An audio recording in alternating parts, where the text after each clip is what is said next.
अस्सलाम वालेकुम दोस्तों, मैं कैंडी में मौजूद हूँ। आज कोलंबो के अंदर इंग्लैंड और न्यूजीलैंड आपस में मद्दे मुकाबिल होने जा रहे हैं और हम पाकिस्तानी फिर इसी इंतज़ार में हैं, इसी दुआ के अंदर हैं कि पाकिस्तान क्रिकेट टीम किसी तरीके से सेमीफाइनल के लिए अपने जो ऑप्शंस हैं वो खो ना जाए और पाकिस्तान के ऑप्शन बरकरार रहें, ताकि आज इंग्लैंड न्यूजीलैंड को एक वाज़े मार्जिन से शिकस्त दे, ताकि उसका फ़ायदा हम पाकिस्तानियों को हो। ऐसे कहाँ होता है?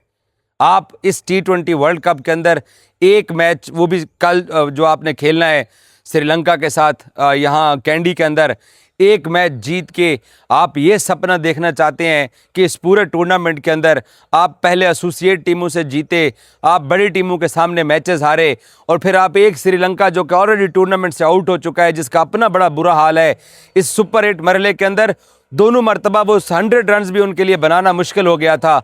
तो आप उससे तवक्को कर रहे हैं कि जीत के आप सेमीफाइनल खेलेंगे। तो इखलाकी तौर के ऊपर क्या हम डिज़र्व करते हैं? टेक्निकली ज़रूर हम डिज़र्व करते हैं कि अगर आज न्यूजीलैंड जीत जाता है, न्यूजीलैंड हार जाता है और मार्जिन से हार जाता है, जो कि कम से कम मुझे तवक्को नहीं है।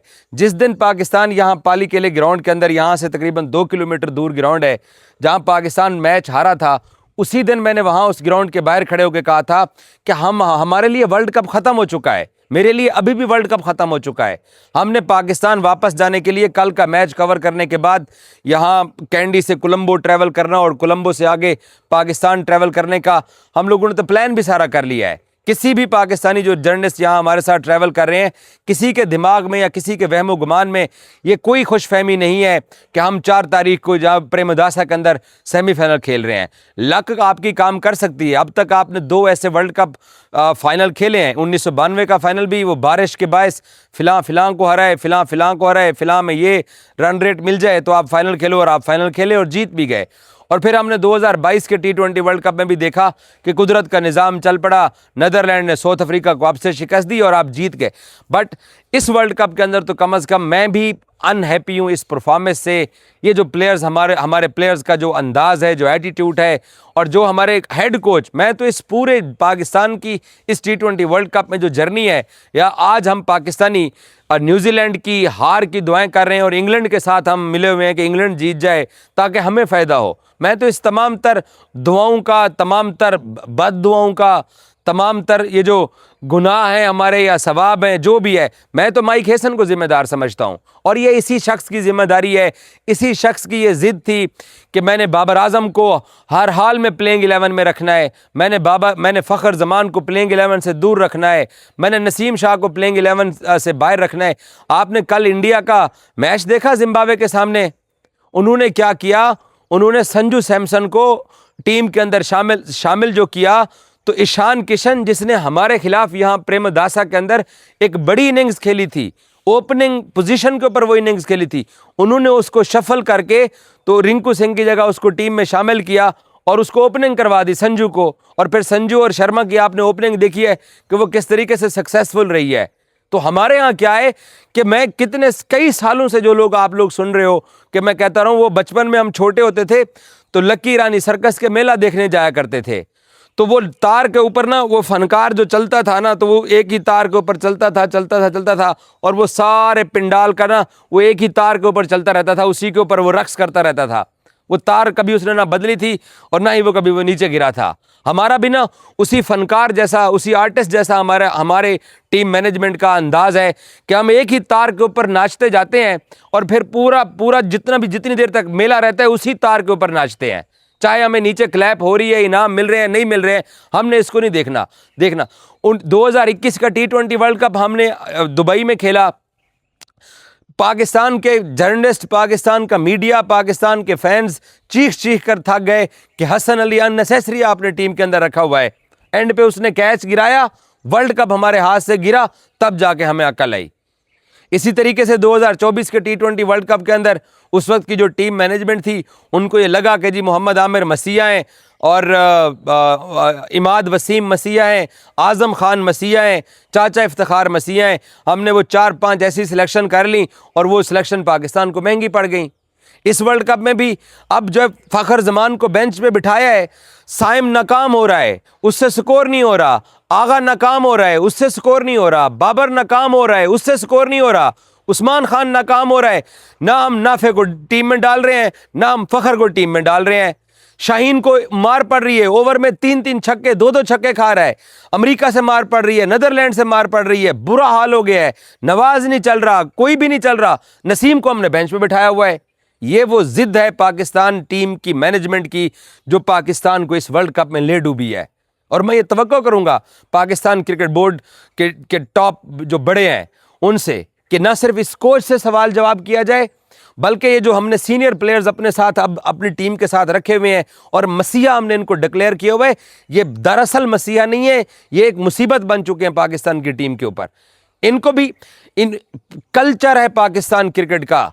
आप लोगों ने कभी इतना बड़ा क्रिकेटर गुजरा है, शाहिद अफरीदी पाकिस्तान का टेस्ट कैप्टन भी था, ओडीआई कैप्टन भी रहा, टी20 कैप्टन भी रहा, व्हाटएवर उसने पाकिस्तान को कितने मैचेस जितवाए, कितने मैचेस के अंदर उसने भी अपनी जो ना वो बेवकूफ़ाना शॉट्स की वजह से पाकिस्तान को तबाही करवा दी। पाकिस्तान की कई दर्जनों सैकड़ों मैचेस पाकिस्तान उजलत के अंदर ऐसे बैट्समैनों की उजलत जो एक शॉट पे छक्का मारने के बाद अगली पे फिर ऊपर चढ़ा देते थे, व्हाटएवर जो भी था, लेकिन एक बड़ा क्रिकेटर था, उसकी फ़ैन फॉलोइंग थी। आपने उसकी रिटायरमेंट की अनाउंसमेंट सुनी? क्या आपने ये सुना कि शाहिद अफरीदी का ये आखिरी मैच है, वो रिटायरमेंट ले रहा है? रिकी पॉन्टिंग की तरह, मैथ्यू हेडन की तरह, एडम गिलक्रिस्ट की तरह, जैसन गिलेस्पी की तरह, मैग्रा की तरह। क्या आपने सुना कि ये कल्चर है?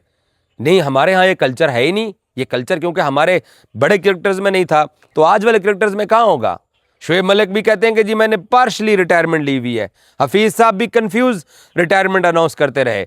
उमर गुल की भी कंफ्यूज रिटायरमेंट थी। एक शोएब अख्तर था जो इतना दिल बर्दाश्ता हुआ इन प्लेयर्स से और इन जो आजकल टीवी पर बैठे हुए हैं, उसने यहीं पाली केले के अंदर ही प्रेस कॉन्फ्रेंस करके दी, उसने कहा मेरी एंड है, और फिर वो वापस भी नहीं आया।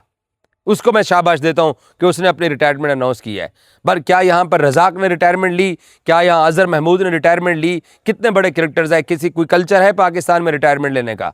तो बाबर आजम भी, शाहीन अफरीदी भी, शादाब भी, नवाज भी, बाकी भी, ये भाई नहीं छोड़ेंगे क्रिकेट बोर्ड को। इनको न सिर्फ पाकिस्तान की वाइट बॉल टीम से दूर रखना पड़ेगा, बल्कि कोई वड्डी कसम चुकनी पैनी है कि ऐसे इन्होंने वापस सेलेक्ट नहीं करांगे। तब जाके आप अपनी कोई नई टी20 टीम बना सकते हैं, नए प्लेयर्स को मौका दे सकते हैं। और बाकी साइम अयूब का, ये साइम अयूब पाकिस्तान की ओपनिंग स्लॉट के ऊपर नहीं चल रहा है। आपको मैंने कल की मिसाल दी है कि संजू सैमसन को जो डाला है उन्होंने, ओपनिंग स्लॉट का बैट्समैन था। ईशान किशन जो इन फॉर्म था, एक दो उसके डक थे, उसको उन्होंने हटा दिया। हमने इस वर्ल्ड कप के अंदर कोई कुछ चेंज किया? बाबर का नंबर चेंज किया? नहीं किया। आगा का नंबर चेंज किया? नहीं किया। साइम का नंबर चेंज किया? नहीं किया। उस्मान खान का नंबर चेंज किया? नहीं किया। हमने कुछ चेंज किया इस वर्ल्ड कप के अंदर? कुछ भी चेंज नहीं किया। क्यों? क्योंकि हमारे कोच को यह लगता था, क्योंकि उसको पाकिस्तान क्रिकेट बोर्ड ने और पाकिस्तान टीम की सिलेक्शन कमेटी के सरबराह आकिब जावेद जो बुनियादी तौर पर डायरेक्टर हैं पाकिस्तान क्रिकेट के, उन्होंने इस कोच के ऊपर ट्रस्ट किया। वो भी ट्रस्ट उनसे कैसे उन्होंने किया, मैं उसकी वजह बताता हूं। एशिया कप हार के वापस आए, इस भाई साहब ने अपनी मर्जी के प्लेयर्स मांगे, उन्होंने दे दिए। साउथ अफ्रीका के खिलाफ ये टीम टी20 सीरीज खेलती है, जीत जाती है। फैसलाबाद में वनडे सीरीज खेलती है, जीत जाती है। श्रीलंका के खिलाफ 3 वनडे मैचेस खेलते हैं, जीत जाते हैं। ट्राई नेशन खेलते हैं पिंडी में, जीत जाते हैं। ऑस्ट्रेलिया वापस आती है, उनको 3-0 मार देते हैं। उस टीम के अंदर ट्रेविस हेड भी है, मिचेल मार्श भी है, स्टॉनिश भी है, ऑस्ट्रेलिया कैमरून ग्रीन भी है। वो तगड़ी टीम लेके आते हैं लाहौर के अंदर, वो हमारे हाथों पे ले जाते हैं। तो पाकिस्तान क्रिकेट बोर्ड के बड़ों का माइक हेसन के ऊपर ट्रस्ट बन जाता है, एतबार बन जाता है। बट वो बाइलैटरल सीरीज होती हैं, वो अपने घर में होती हैं, वो टूर्नामेंट नहीं होता। टूर्नामेंट में उसके ऊपर एतबार किया, उसने 1 इंच भी कोई ईंट इधर से उठा के इधर नहीं रखी कि यार मैं किसी तरीके से जीत जाऊं। उसकी अक्ल का आप यहां से अंदाजा लगा लो कि शाहीन शाह जब बेंच पे बिठा रहे हैं तो आप ये देखते हैं कि मेरे पास बेंच पर फैसिलिटी कौन सी है। नसीम और मिर्जा बैठे हुए हैं, वो मिर्जा को खिलाई जा रहे हैं, नसीम को नहीं खिला रहा। नाफे को वो खिला रहा है, फखर जमान को वो नहीं डाल रहा। तो ऐसे लोग जो है भाई साहब, फिर यही होगा कि आज आप जुम्मे का दिन है, जुम्मे का रोजा है, अपराई शादी में अब्दुल्ले दीवाने वाला हिसाब है, न्यूजीलैंड इंग्लैंड के साथ खेल रहा है और हम जनाब सल्तनत बरतानिया के लिए दुआएं मांग रहे हैं कि सल्तनत जो 200 साल तक बड़े सगीर के अंदर होता रहा, जो आजकल हमारे यहाँ बड़े बड़े ज़मींदार लोग जो हैं ये भी सल्तनत बरतानिया के नारे लगाया करते थे कि मलका का इकबाल बुलंद हो। तो आज जनाब प्रिंस चार्ल्स का इकबाल बुलंद हो, इंग्लैंड जीते ताकि हमारा कुछ हो जाए। ये किसकी वजह से हो रहा है? ये माइक हेसन साहब की वजह से हो रहा है और इन सीनियर प्लेयर्स की वजह से हो रहा है, जो ना अपनी जिम्मेदारी इन्होंने पूरी की है और ना ही इन्होंने पाकिस्तान के फैंस का मतलब। मैं आज भी कहता हूं, मेरी इतनी मैं सख्त बोले, हम अच्छा बोले, हम बुरा बोले, मेरा अभी भी ये मानना है कि हम इतनी बुरी क्रिकेटिंग नेशन नहीं है कि हम इंडिया में वर्ल्ड कप खेलें पहले राउंड से निकलें, अमेरिका में वर्ल्ड कप खेलें पहले राउंड से निकलें, चैंपियंस ट्रॉफी खेलें पहले राउंड से निकलें, ये यहाँ आके T20 वर्ल्ड कप खेलें, एसोसिएट टीमों के अलावा हम कोई मैच ना जीते। हम इतने बुरे नहीं हैं, ये हमारे क्रिकेटर्स बुरे हैं। हमने कोचेस बदल लिए, बोर्ड बदल लिए, सेलेक्टर्स बदल लिए, सब कुछ बदल लिया। अब इन क्रिकेटर से जान छुड़ा लीजिए। नए क्रिकेटर्स होंगे ना, कम से कम तकलीफ कम होगी, कम से कम ये नहीं होगा कि फिलहाल की जीत के लिए दुआ कर रहे हैं और फिलहाल के मौसम के लिए ये दुआ कर रहे हैं। और माइक हेसन साहब, उनसे भी T20 क्रिकेट नहीं उनसे खिला, ये फ्रेंचाइज क्रिकेट नहीं है।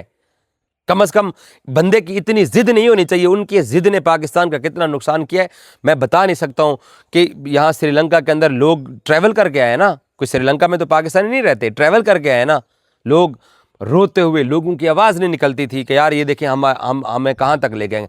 यही एक स्पोर्ट्स है जिससे हमारा नाम है, हम बाकी दुनिया के साथ अपना कंपैरिजन करते हैं, फाइट करते हैं, हमारा रिकॉर्ड है, हम वर्ल्ड चैंपियंस हैं, हम नंबर 1 रहे हुए हैं। बट हम किस स्टेज तक पहुंच गए हैं? सिर्फ इन सीनियर प्लेयर्स के ऊपर एतबार करके। इनके 10 साल का कैरियर है जनाब, ये मसीहे बनेंगे और बाकी सारा कसूर माइक हेसन का है मेरी नज़र में। बाकी अगर आप लोगों का दिल चाह रहा है कि आप लोग सेमीफाइनल खेलें और अब आपको लगता है कि हम डिज़र्व करते हैं, तो फिर आज न्यूजीलैंड की हार की दुआएं करो और सल्तनत बरतानिया के इकबाल बुलंद होने की दुआएं करो, ताकि ये शाम को रिजल्ट निकले, उस बाद जुड़ा कटाकटी और निकल आएगा सामने। Thank you so much.